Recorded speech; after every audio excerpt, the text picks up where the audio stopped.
एक बार अरुणाचल कस्बे में योग शिविर का आयोजन हुआ और आसपास के सभी गांवों के लोग योग शिविर में योग सीखने व योग के माध्यम से अपनी स्वास्थ्य समस्याओं को दूर करने के लिए आते हैं।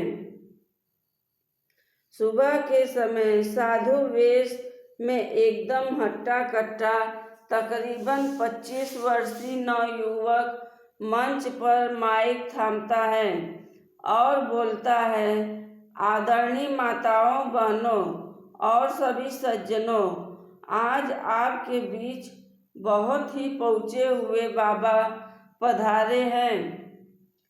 पिछले योग शिविर में 4 को पहुँचाया है। सुनते ही जनता में हड़कंप मच जाता है।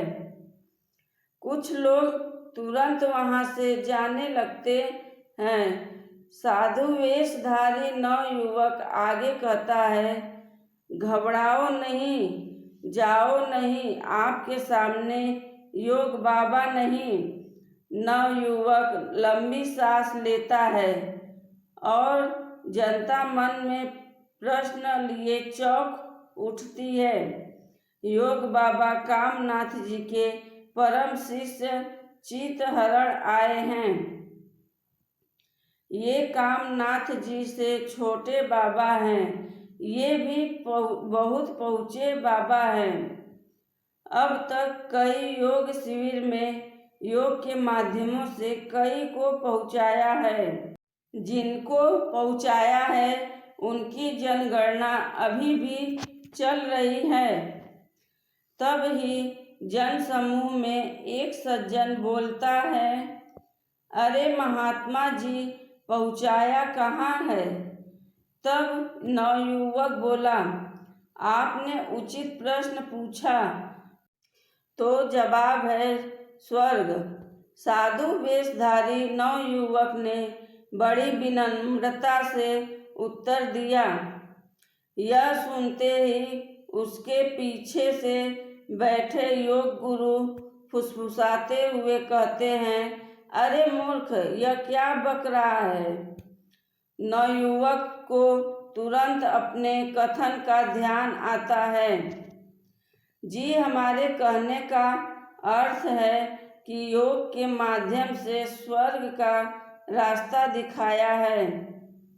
यह बात सुनकर जनता राहत की सांस लेती है। तभी एक महिला खड़ी होती है और पूछती है कि बाबा का नाम चितहरण क्यों है?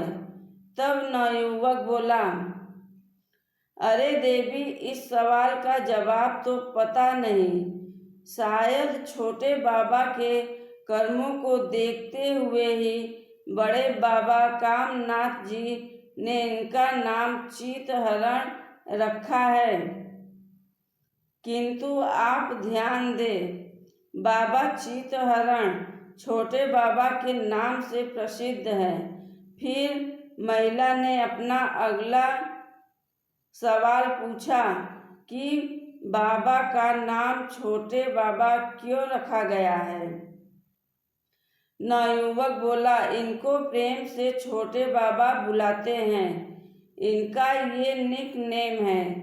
फिर बोले, सज्जनों, ये बड़े ही तपस्वी, ज्ञानी, योग कला में निपुण, बहुत पहुँचे योगी हैं और योग करके ही बन गए छेड़छाड़ के रोगी हैं। फिर चौंक कर एक युवती कहती है, रोगी हैं?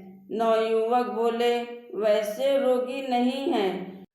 वे सत्य बोलने के लालच से दूर रहने के, माया मोह से किनारा करने के, बाबा के चरित्र पर किसी भी प्रकार की कोई दाग न लगे, इसी प्रेम के रोगी हैं। आप सभी लोग पूर्ण रूप से बाबा से योग सीखने के लिए अपने आप को समर्पित कर दे।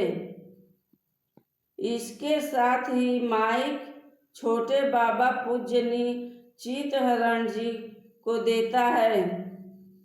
बाबा माइक थामते हैं, बोले, सुधीजनों, मैं योग गुरु चित्तहरण, आइए मेरी शरण और करिए मेरे ज्ञान का वरण। प्रिय सज्जनों, आप अपनी शारीरिक समस्याएं हमको बताएं।